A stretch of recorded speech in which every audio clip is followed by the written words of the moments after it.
आज की हमारी रिपोर्ट उन हजारों लोगों से जुड़ी हुई है जो कि अमेरिका में अपना ग्रीन कार्ड पाने का ड्रीम देख रहे हैं।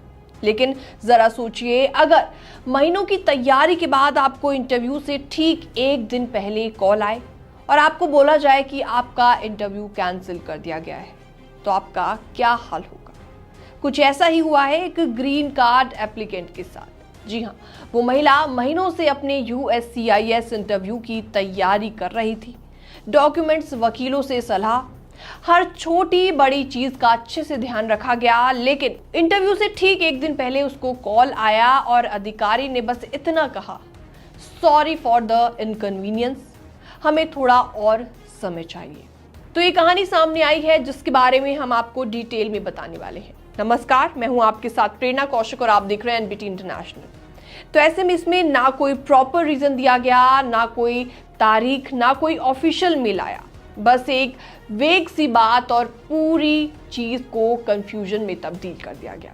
अब जरा सोचिए कि उस एप्लीकेंट के मन में कितने हजार सवाल चल रहे होंगे कि क्या उनसे कुछ गलती तो नहीं हो गई, क्या मैंने कोई नियम तो नहीं तोड़ दिया, क्या अब मेरा केस खतरे में आ गया। ये सारे सवाल उस ग्रीन कार्ड एप्लीकेंट के मन में तैर रही होंगी। लेकिन इमिग्रेशन एक्सपर्ट्स के मुताबिक ये पैनिक करने की बात नहीं है। एक वकील ने साफ तौर पर कहा है कि बेटर लेट देन रॉन्ग, यानी कि इंटरव्यू को अगर बिना तैयारी के रश में लेना पड़े तो बेहतर है कि उसे पोस्टपोन कर दिया जाए। कई बार ऐसा होता है कि USCIS के ऑफिसर्स को आपके डॉक्यूमेंट्स को ठीक से रिव्यू करने के लिए एक्स्ट्रा टाइम चाहिए होता है, या फिर वो ऑफिसर अचानक सिक हो गया, बीमार पड़ गया, या अनअवेलेबल भी हो सकता है।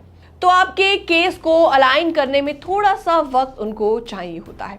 तो ऐसी सिचुएशन में डरने की बिल्कुल भी जरूरत नहीं है, संभलने की जरूरत है। तो ऐसे में आपके पास क्या सॉल्यूशन है, आपको क्या करना चाहिए अगर आप भी ऐसी सिमिलर सिचुएशन में कभी पड़ जाएं। तो ऐसे में सबसे पहले आप काम रहिए, घबराने की बिल्कुल भी जरूरत नहीं है, लेकिन गुस्सा या तनाव में कोई भी फैसला लेना ठीक नहीं होगा। इसके अलावा अपने डॉक्यूमेंट्स हमेशा अपडेट रखिए, जितना संभव हो अपनी फाइल को और भी ज्यादा मजबूत कीजिए।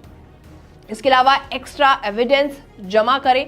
अगर आपकी मैरिज बेस्ड एप्लीकेशन है तो और भी ज्यादा photos, joint account and lease जैसे पेपर्स तैयार रखें। इसके अलावा अपने इमिग्रेशन लॉयर से लगातार कांटेक्ट में रहें, वो आपको अगले स्टेप और स्ट्रेटजी में काफी ज्यादा हेल्प कर सकते हैं।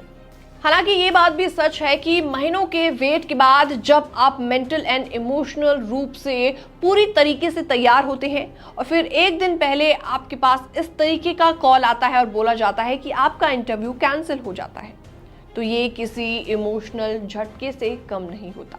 तो ऐसे में आप हमेशा याद रखें कि अमेरिका का इमिग्रेशन सिस्टम बहुत बड़ा है और उसमें डिलेज आम बात हो सकती है। हर डिले का मतलब डिनायल नहीं होता और हर साइलेंस का मतलब मिस्टेक नहीं होती। तो ऐसे में आपका काम है अपने डॉक्यूमेंट्स मजबूत रखना, सच्चाई और पेशेंस से काम लेना, और जब अगली तारीख आए तो पूरी तैयारी के साथ USCIS ऑफिस जाना। फिलहाल इस रिपोर्ट में इतना ही। बाकी तमाम अपडेट्स के लिए बने रहिए NBT इंटरनेशनल के साथ। अब ग्रीन कार्ड ही नहीं बल्कि सिटीजनशिप भी खतरे में पड़ गई है। जी हाँ, अब अगर आप अमेरिका में नेचुरलाइजेशन के जरिए नागरिक बने हैं, यानी जन्म से नहीं बल्कि बाद में अमेरिकी सिटीजनशिप आपने हासिल की है, तो ट्रंप एडमिनिस्ट्रेशन की नई पॉलिसी आपको सीधे सीधे निशाने पर रख रही है। नमस्कार, मैं हूं आपके साथ प्रेरणा कौशिक और आप देख रहे हैं NBT इंटरनेशनल। तो 11 जून को अमेरिकी न्याय विभाग यानी कि डिपार्टमेंट ऑफ जस्टिस DOJ ने एक ऑफिशियल मेमो जारी किया है, जिसमें साफ साफ शब्दों में कहा गया है कि अब सरकार सिविल डीनेचुरलाइजेशन की प्रक्रिया को तेजी से लागू करेगी। इसका मतलब ये हुआ कि अगर सरकार को लगे कि आपने सिटीजनशिप लेते वक्त झूठ बोला है या कुछ छिपाया है, कुछ हाइड किया है, तो आपकी नागरिकता छीनी जा सकती है, वो भी बिना किसी क्रिमिनल ट्रायल के, सिर्फ सिविल कोर्ट प्रोसीडिंग्स के जरिए। जी हाँ, तो ऐसे में आपको बताते हैं कि किन किन लोगों पर इसका सीधा सीधा असर पड़ने वाला है। तो इस डायरेक्टिव में DOJ के 10 प्रायोरिटी कैटेगरीज उन्होंने बताई हैं, जिसमें ऐसे लोग शामिल हैं जो कि वॉर क्राइम्स, या ह्यूमन राइट वॉल्यूशन में शामिल रहे हैं। जो लोग एक्स्ट्रा जुडिशियल किलिंग्स यानी कि बिना कोर्ट के फैसले की हत्या के मामले में शामिल हैं। इसके अलावा आतंकवाद या टेररिज्म से जुड़े लोग हैं, ये भी इसमें शामिल हैं। इसके अलावा ऐसे नेचुरलाइज्ड लोग जिन्हें सीरियस क्राइम्स में सजा हुई है और जो अमेरिका की सुरक्षा के लिए ऑनगोइंग थ्रेट माने जाते हैं। तो ऐसे में गैंग से जुड़े लोग या फिर क्राइम में दोषी पाए गए लोग, डीओजी ने कहा है कि इन सभी मामलों में अगर सबूत हैं तो सिटीजनशिप उनकी पूरी तरीके से जाने के चांसेस हैं। तो ऐसे में इससे कितने लोग प्रभावित होने वाले हैं? साल 2023 के आंकड़ों के मुताबिक अमेरिका में करीबन 2.5 करोड़ नागरिक ऐसे हैं जो कि जन्म से नहीं बल्कि नेचुरलाइजेशन के जरिए अमेरिकी बने हैं। जी हाँ, इनमें बड़ी संख्या भारतीय लोगों की भी शामिल है।